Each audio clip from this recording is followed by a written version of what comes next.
Hello everyone, मेरा नाम हर्षित मंत्री है और मैं कई सालों से लोगों को, स्टूडेंट्स को स्पेशली कनाडा भेज रहा हूँ। मेरा आइल्स ट्रेनिंग का और वीज़ा सर्विसेज प्रोवाइड करने का बिजनेस है। और आज मैं ये वीडियो उन सभी के लिए बना रहा हूँ जिनको भी कनाडा अभी वो जाने वाले या ऑलरेडी कनाडा में अभी अभी गए हैं और उनको डिफिकल्टीज हो रही है जॉब फाइंड करने में। तो अगर आप भी उनमें से हो जो नेक्स्ट 6 या 8 मंथ्स में कनाडा जाने का प्लान कर रहे हैं तो ये वीडियो आपके लिए है।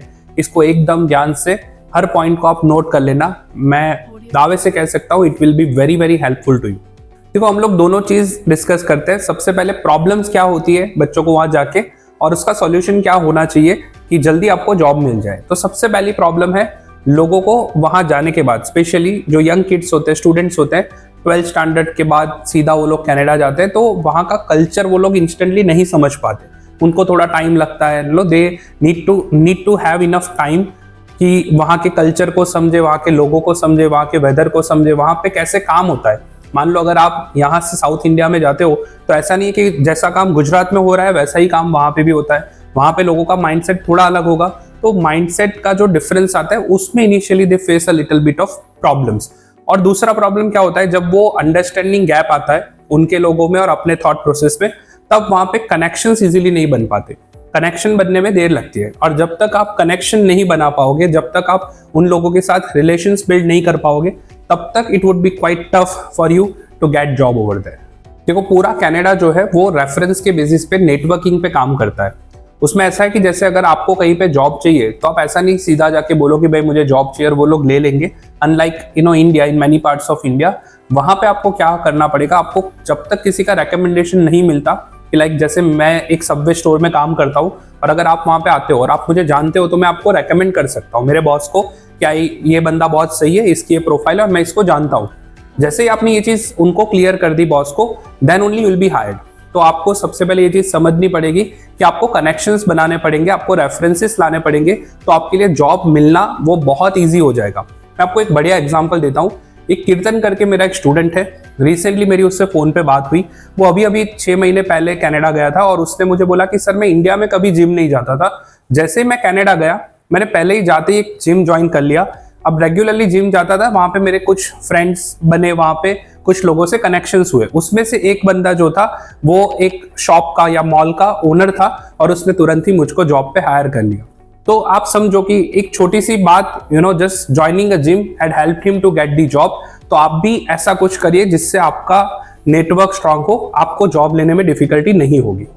और जो बच्चे यहाँ से अभी जाने वाले हैं, आने वाले 6 महीने, 2 महीने, 8 महीने में, आप क्या करिए, आप ऑलरेडी थोड़ा रिसर्च करके रखिए आप कौन सी एरिया में जाने वाले हो, वहाँ पे कौन कौन से स्टोर्स है, उसमें आप कैसे डील कर सकते हो, उनके वहाँ पे किसी की पहचान निकलती है, कोई बंदा आप जिस रीजन में रहते हो उसके आसपास का कोई बंदा है, तो आप ये सब ट्राई करिए कनेक्शंस बिल्ड करने का, आपके लिए काम इजी होगा। देखो, मैं ये नहीं बोलूंगा कि गारंटी आपको जॉब मिल ही जाएगी। ये वीडियो कोई फेक प्रॉमिसेस के लिए नहीं है, मैं आपको खाली बता रहा हूँ कि आप ऐसे ऐसे स्टेप्स फॉलो कर सकते हैं जिससे आपका काम ईजी हो जाएगा। एक और चीज आप याद रखिए, आपको ना ऑनलाइन अप्लाई नहीं, सिर्फ ऑनलाइन अप्लाई नहीं करना है। डेफिनेटली आपका रेज्यूमे बना के आप एप्लीकेशन कर सकते हो, बट सिर्फ उसी के ऊपर डिपेंड मत रहो। जितना हो सके उतना फिजिकली जाओ, उस स्टोर में विजिट करो और उनको हैंड टू हैंड आपका रेज्यूमे देके आओ।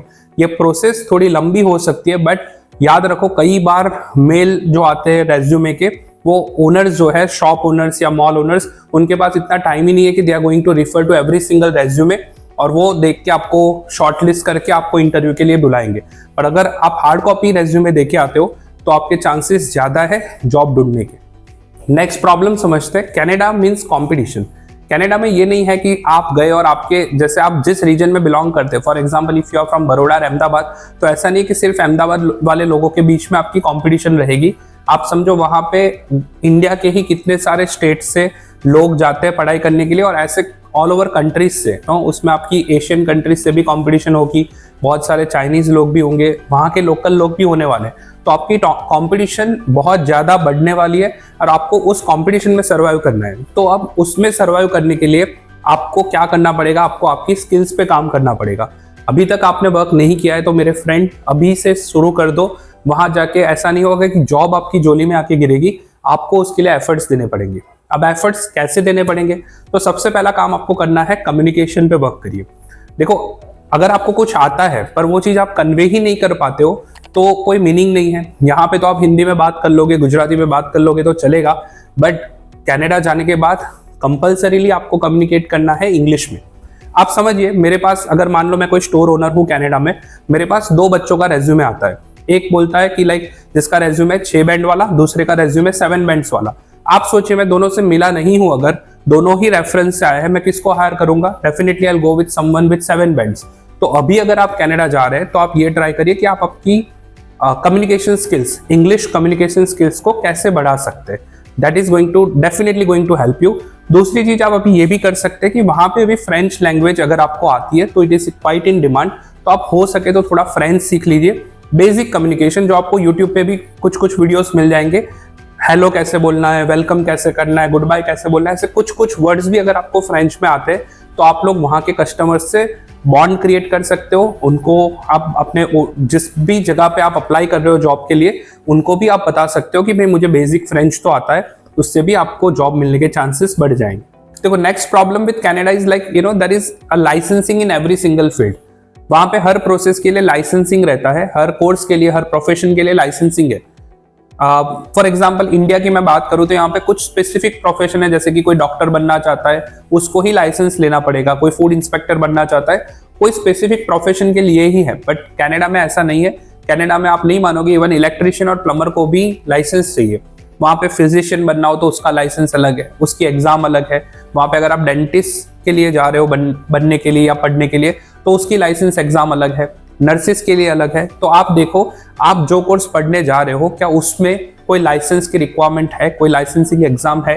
अगर है तो उसके लिए आप थोड़ा वर्क पैरेलली स्टार्टिंग से ही स्टार्ट कर देना, शुरू से ही स्टार्ट कर देना। और जब आप पढ़ाई कर रहे हो उसके साथ साथ ट्राई करो कि उसको भी आप क्लियर कर लेते हो। जब आपके पास लाइसेंस होगा तो आपको जॉब मिलने के चांसेस बहुत ज्यादा बढ़ जाएंगे। एक और चीज, अगर आप कनाडा के लिए प्लान कर रहे हो और अभी तक आपने एप्लीकेशन नहीं किया कनाडा के लिए, तो आप ये देखो कि आपका पर्पस सिर्फ कनाडा जाने का नहीं होना चाहिए। आपको ये देखना है मैं कनाडा जाके कौन सा कोर्स पढ़ने वाला हूँ, वो बहुत मैटर करता है। देखो, वहां पे इन डिमांड कोर्सेज भी है, आप थोड़ा रिसर्च करिए, गूगल करिए, आपको मिल जाएंगे कौन कौन से कोर्सेज इन डिमांड है, किस में कितनी ज्यादा जॉब मिली है।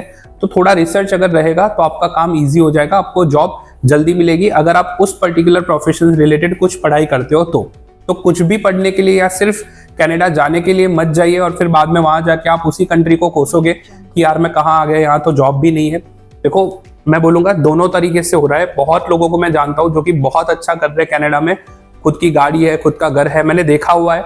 और बहुत लोग ऐसे कि बहुत एक्सट्रीम स्ट्रगल कर रहे हैं कनाडा।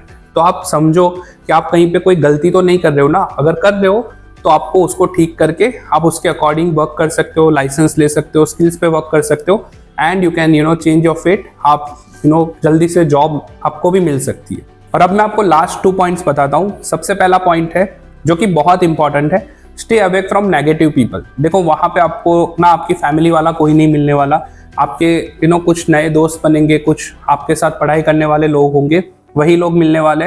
वो लोग हमेशा क्या बोलेंगे, यार कनाडा तो ऐसा है। वो लोग, कुछ लोगों की आदत है हर चीज को कोसना। They are never going to say positive things about that country और एनीथिंग। नो, मतलब they always criticise the things. तो आप उनसे थोड़ा हो सके तो दूर रहिए। इससे क्या होगा, आपका माइंडसेट जब तक पॉजिटिव रहेगा, आपको लगेगा कि नहीं मुझे कुछ करना है। अगर आप भी उसकी नेगेटिविटी के अंदर इन्वॉल्व हो गए और आपने भी स्टार्ट कर दिया, हाँ यार ये कंट्री तो ऐसी है, तब आप भी प्रॉब्लम्स फेस करना स्टार्ट करोगे। तो पहली चीज, stay away from negative people. और दूसरी चीज, आपको स्टार्टिंग में ये नहीं करना है कि मैं यही जॉब मिलेगी तो ही ये काम करूंगा। Canada is a country, I would say land of opportunities. वहां पे बट इनिशियली आपको जो काम मिल रहा है आप करिए। आप ये मत सोचिए कि यार मैंने लाइफ में कभी ये काम नहीं किया तो मैं वहां जाके क्यों करूं। लोगों को जॉब नहीं मिल रही है, आपको मिल रही है तो आप कर लीजिए। ये सोचिए, ये माइंडसेट रखिए, तो ही आप इस कंट्री में इजीली सर्वाइव कर पाओगे। So guys, I hope I have tried to clear out how to grab a job in Canada और आपको क्या क्या गलतियां नहीं करनी है। आपको कोई भी क्वेरी इस वीडियो के अंदर, वीडियो के रिगार्डिंग या कोई पॉइंट्स के रिगार्डिंग है तो प्लीज उसको कमेंट में लिखिए। और अभी तक अगर आपने ये चैनल पे सब्सक्राइब नहीं किया है तो do it right now. Like this video, share it with दोस्त who are planning to go to Canada very soon or those who have recently migrated to Canada. Thank you so much. Take care.